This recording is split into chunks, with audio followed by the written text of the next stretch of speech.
So a little bit about me. So I was born and raised in Lagos, Nigeria, and I studied modeling over there. Before that, I used to be able to walk and go get my clothes. I was able to buy fabrics from local designers and then have them made by a local tailor, decide what style I wanted to have. And that kind of led me into modeling. I was working in Nigeria for the first year with Arise Fashion Week, and later for San Francisco Fashion Week, Oakland, later London, and a lot of other local shows with designers from all over the world. I also worked at Facebook, now Meta, Google, and Western Digital as a designer and a researcher. And I was able to put together my experiences towards virtual fashion and visual search. So growing up, I had ability to be able to design my own clothes. However, I started to see that we were inundated with a lot of clothes that were coming from overseas, where we're forced to buy secondhand clothes. In addition to that, we create a lot of the cotton, silk, a lot of woven fabrics. We have a huge diversity of fabrics based on each cultural. Thank you so much. Based on each culture, we have over 750 languages and cultures, and they all have different prints, just like you see over here. But unfortunately, we buy a lot of secondhand and low-quality clothing because they're kind of disposed upon us. We have a huge fashion department over there. This is from Lagos Fashion Week, where you kind of see the bubbling of music and fashion, Afro beats. You can kind of feel the culture, and you can see that coming up, but you don't really see it accessible for you to get.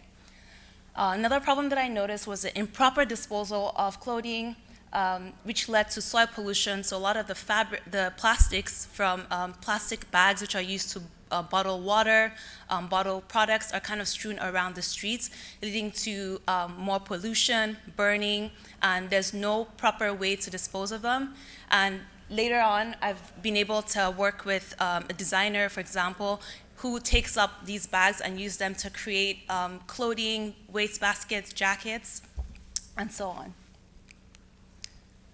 So with that, just from that example, you can kind of see what the impact of fast fashion is, just from my perspective of myself growing up in Lagos, Nigeria. But also, there's also the impact from in the US right here. So in the United States, there's 100 billion garments created yearly, and 92 million tons of textiles are produced every year. The recycling rate for these textiles are only 14.7%, and this statistic is coming from 2018. And even up until today, while we talk about, we have sources like Poshmark, ThreadUp, and other recycling markets, we still haven't really dipped into the pile of recycling and waste that we produce yearly. I mean, you all wear clothes, right? Do you think about what you do at the end of the life of your clothes? Do you have a plan for them? I hope this kind of helps you get to some more awareness and action that you can take from there. So with that being said, I came up with some problems. So talking about NFTs, NFTs came to me because I felt that would be a great way to solve this problem. But guess what? Initially, NFTs caused about 48 kilograms of CO2 per transaction, which has now been reduced to 0.2 with just Polygon right now per transaction, moving away from the proof of stake.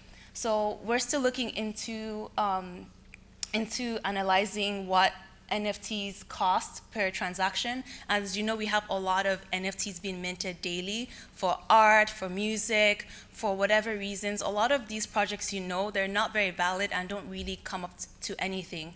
I mean, you can see how many thousands of NFT projects we have out there and how many of them actually are being used for something useful.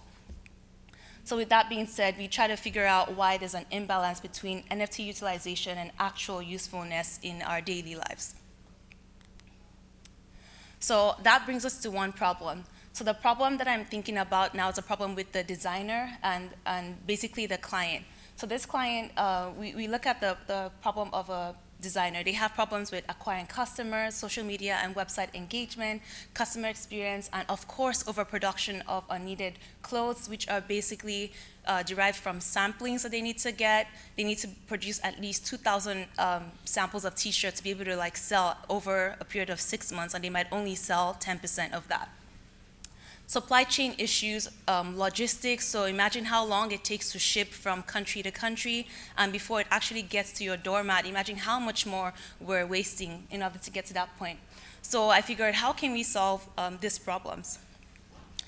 And I decided to look into the problem a little bit bigger, and I saw that the problem is not the designer's problem per se, because they're just at the end. They don't really decide what fabric they always get to make. They kind of take whatever is available to them and what the customer wants. But we also see that most of our clothing purchases are done in China, which is majority of it, and a little bit of that is in Europe. So like Italy, all the beautiful luxury products that you're kind of used to, which are now mostly designed in Europe and then created in China and then exported to the rest of the world. So that kind of shows that we don't have any power over how we control like our manufacturing and even controlling this waste, because it's not happening within us. So with that being said, now we know where the problem is sort of located, and we want to try to bring back and track the process of production in these countries back to the US as well to developing countries. So you can see that India, even though we kind of like think that they're making a lot of clothes, they only make about 6 billion, but there's also Nepal, and there's like Bangladesh, which a lot of the factories where people are sort of slaving are located. So how do we get a lot of these, how do we distribute this so that it's a little bit more equal across the world, and also bring more jobs back to the US? So some ideas that came to mind are the Sustainability Development Goals for 2050. So we want to meet net zero emissions by 2040 and also 2050.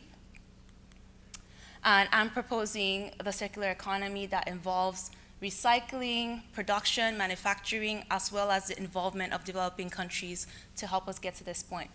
So the goal is to help us combine blockchain, NFTs, and other sustainable practices such as awareness, clothing care through knowing how to wash your clothes, knowing what to buy, knowing what fabrics and fibers are used in your clothes, and incentivize these efforts through traceable tokens and NFTs to incentivize companies and incentivize you to recycle more and be able to track these practices using NFTs. When we can track these practices, we can balance the equation of the cost and use of NFTs together with a utility purpose such as recycling. So when you buy a product, for example, that has like a digital overlaid in the fabric of the clothing, the people who are creating the products can get paid and they can be traced all the way to the shop or the designer who's creating your clothes and bringing it to you. And then you as a wearer, before you resell or get rid of it, you can sort of track your actions. And that's where I now pose this question to how do we empower designers who are making steps and want to be sustainable to help them facilitate remittances that can be tracked through NFTs. And that's my question for you. Do you have any ideas or things that pop out to you? Yeah, go ahead.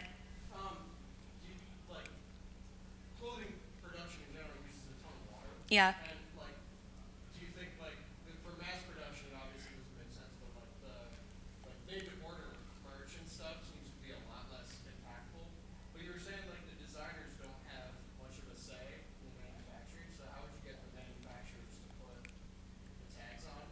Because it's going to cost more.